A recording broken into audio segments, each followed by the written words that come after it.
तारीख 19 जुलाई 2023 को social media पे एक वीडियो वायरल होती है जिसमें भीड़ के द्वारा दो लड़कियों को निर्वस्त्र करके उनके आंतरिक अंगों के साथ छेड़छाड़ की जाती है। इसके तुरंत बाद इस भीड़ में से एक ग्रीन टी शर्ट वाले लड़के की गिरफ्तारी की जाती है।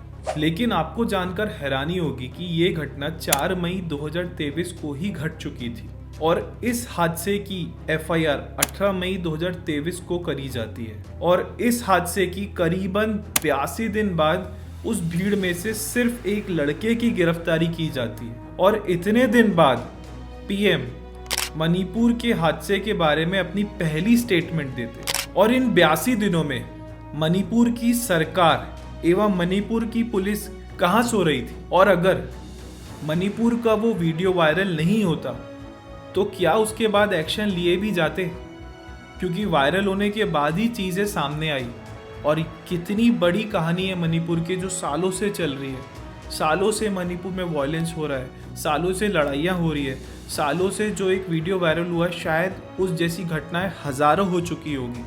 पिछले 82 दिनों से मणिपुर दंगों की आग में जल रहा है, लेकिन इस घटना के पीछे, इन दंगों के पीछे आखिर क्या वजह है और कौन है इसके पीछे का जिम्मेदार। तो आइए आज इस मुद्दे पे बात करते हैं।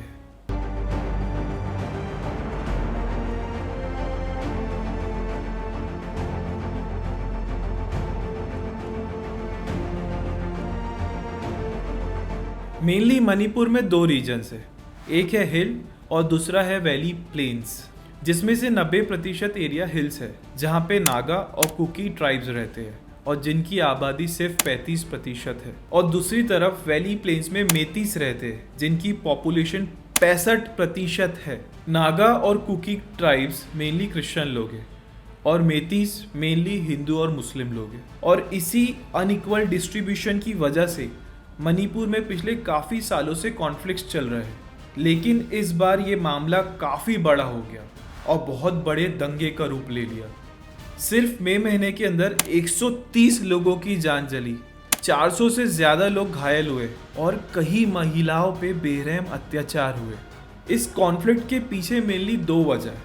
पहली, फरवरी में मणिपुर की सरकार ने एक निर्णय लिया और कहा कि वो मणिपुर के जंगलों को प्रोटेक्ट करना चाहती है और इसी वजह से मणिपुर की सरकार ने ये कहा कि कुछ गांव वालों को अपने घर खाली करने पड़ेंगे।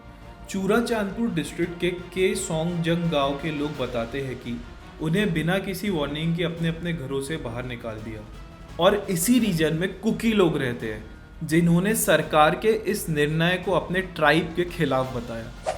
तो गांव वालों ने इस निर्णय के विरुद्ध एक रैली निकाली, लेकिन सरकार बताती है कि इस चीज़ में उनकी कोई गलती नहीं है।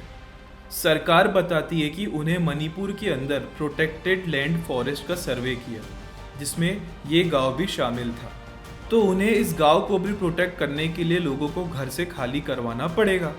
ये सर्वे मेनली 3 डिस्ट्रिक्ट को कवर करता है जिसमें से एक डिस्ट्रिक्ट है चूराचांदपुर। तो सरकार के इस बयान के बाद चूराचांदपुर डिस्ट्रिक्ट के ट्राइबल लीडर्स ने 8 घंटे का बंद जाहिर कर दिया। लेकिन इस बंद से पहले मणिपुर के सीएम एन बीरेन्द्र सिंह एक जिम के इनॉग्रेशन और एक रैली को एड्रेस करने जा रहे थे, तभी काफ़ी प्रोटेक्टर्स ने उस जिम में तोड़फाड़ मचा दी। लेकिन इसके बावजूद भी सीएम ने अपनी रैली को रोका नहीं। उसके बाद प्रोटेस्टर्स ने इवेंट में घुसने की कोशिश करी और इसके दौरान पुलिस और प्रोटेस्टर्स के बीच में काफ़ी हाथापाई हो गई, जिसके बाद सरकार ने पूरे डिस्ट्रिक्ट में कर्फ्यू लगा दिया और 5 दिन के लिए मोबाइल सर्विसेज को बंद कर दिया। लेकिन ये तो सिर्फ शुरुआत थी। ठीक इसी के दौरान हाई कोर्ट एक ऑर्डर देता है कि मणिपुर की सरकार को सेंट्रल सरकार से बात करनी चाहिए कि मेतीस को शेड्यूल्ड ट्राइब का दर्जा दिया जाए। तो इसी का विरोध करने के लिए all tribal student union Manipur ने ट्राइबल सॉलिडरिटी मार्च निकाल दी, क्योंकि नागा और कुकी ट्राइब्स नहीं चाहती थी कि मेतीस को शेड्यूल्ड ट्राइब का स्टेटस मिले। हालांकि मेतीस 2013 से ही सरकार से अपील कर रही थी कि उनको शेड्यूल्ड ट्राइब का स्टेटस मिले, जिससे वो अपने कल्चर और ज़मीन को प्रोटेक्ट कर सके। और मेतीस कहती है कि इस निर्णय से हिल ट्राइब्स को कोई दिक्कत नहीं होगी, बल्कि मणिपुर का विकास और बढ़ेगा। लेकिन कुकी और नागा ट्राइब्स ये कहती है कि मेतीस पहले से ही इतने पावरफुल और वेल एजुकेटेड है, और अगर इसमें भी मेतीस को शेड्यूल ट्राइब का स्टेटस मिल गया तो हम हिल ट्राइब्स की पॉलिटिकल और इकोनॉमिकल पावर और भी कम हो जाएगी, जो कि ऑलरेडी कम है। वो बताती है कि मणिपुर की लेजिस्लेटिव असेंबली में 2/3 सीट्स तो मेतीस की ही है, तो उनको इतनी ज़्यादा पॉलिटिकल पावर के बावजूद भी शेड्यूल ट्राइब स्टेटस क्यों चाहिए और ज़रूरत क्या है। वहीं मेतीस बताते हैं कि इलीगल लोग जो बांग्लादेश और म्यांमार से मणिपुर में घुसे हैं, उनकी वजह से मेतीस की आइडेंटिटी खराब हो रही है। यही दो मेन रीजंस, पहले कुकी ट्राइब्स के लोगों को घरों से खाली कराना और उसके कुछ समय बाद ही मेतीस को शेड्यूल ट्राइब का स्टेटस मिल जाना। इसी वजह से मणिपुर में भयानक दंगे देखने को मिल रहे हैं। ट्राइबल लोगों के बीच चल रही प्रोटेस्ट के बीच एक अफवाह उड़ती है कि मेतीस ने एक ट्राइबल महिला पे अटैक कर दिया है और इसी वजह से रैली में दंगे फैल जाते हैं और धीरे धीरे ये दंगे बड़ा रूप धारण कर लेते हैं और भी ज्यादा भयानक रूप ले लेते हैं और पूरे मणिपुर में फैल जाते हैं। इन दंगों को काबू में लाने के लिए मणिपुर में इंडियन आर्मी को तैनात करा जाता है। हमने अभी तो बात की है रीसेंट कानून की, पर ये कारण और भी ज्यादा कॉम्प्लेक्स है और इनको समझने के लिए हमको मणिपुर की हिस्ट्री को समझना पड़ेगा। इतिहास बताता है कि म्यांमार से मणिपुर में मेतीस लोग आए और उनने सालों तक राज किया, और इनके सिवा मणिपुर में कुकी और नागा ट्राइब भी काफी समय से रह रहे थे। तो शुरू से ही मेतीस का हिल ट्राइब्स के साथ रिलेशन अच्छा नहीं रहा। काफी बार मेतीस ने हिल ट्राइब्स पर दबाव डाला, अटैक किया कि वो हिल ट्राइब्स के कल्चर को एडॉप्ट कर ले और उनकी भाषा भी सीखे।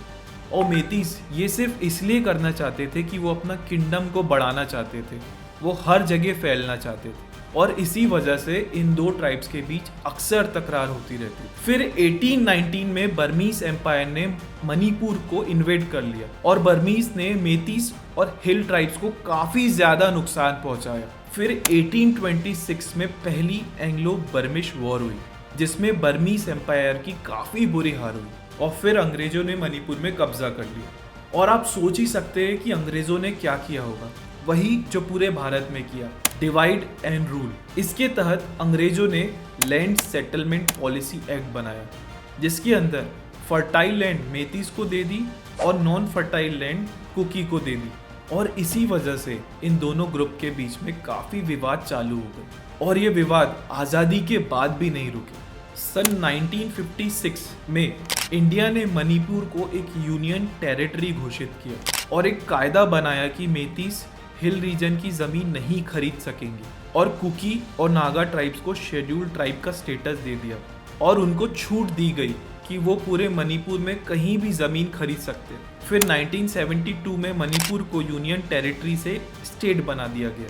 अब स्टेट बन गया तो इलेक्शन भी होंगे, लेकिन यहाँ पे एक प्रॉब्लम है। मणिपुर में टोटल 60 सीट्स है जिसमें से 40 मेतीस डोमिनेटेड वैली एरिया में और 20 हिल एरिया में। तो ऑब्वियसली मेतीस के लिए पॉलिटिकल पावर में जीतना काफ़ी आसान है और जिसकी वजह से मणिपुर के काफ़ी सीएम मेतीस ही रहे। और इन्हीं सब कारणों की वजह से कुकी और नागा ट्राइब्स कहते हैं कि मणिपुर की पॉलिसी हमेशा से उनकी अगेंस्ट ही रही है। यही सब कारणों की वजह से कुकी, नागा और मेतीस के बीच काफ़ी सालों से लड़ाई होती आई, लेकिन इस बार लड़ाई ने काफ़ी ज़्यादा बड़ा रूप धारण कर लिया और नहीं पता मणिपुर में लड़ाइयाँ कब ख़त्म होगी। कुकी, नागा और मेतीस ट्राइब्स के बीच में कब समझौते होंगे, कब ऐसी पॉलिसीज आएगी कि सबके फेवर में हो।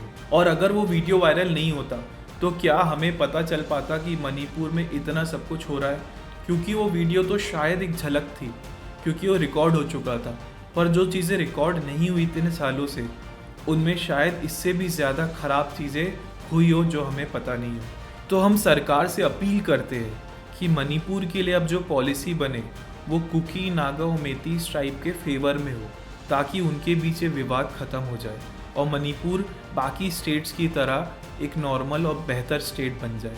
तो आपकी क्या राय इस मुद्दे पे प्लीज़ कमेंट करके बताइएगा, और अगर आपको वीडियो पसंद आया हो तो प्लीज़ इस वीडियो को लाइक कर दीजिएगा और ऐसे इन्फॉर्मेटिव वीडियोस देखने के लिए इस चैनल को सब्सक्राइब कर लीजिएगा। तो मिलते हैं नेक्स्ट वीडियो में नेक्स्ट कंटेंट के साथ।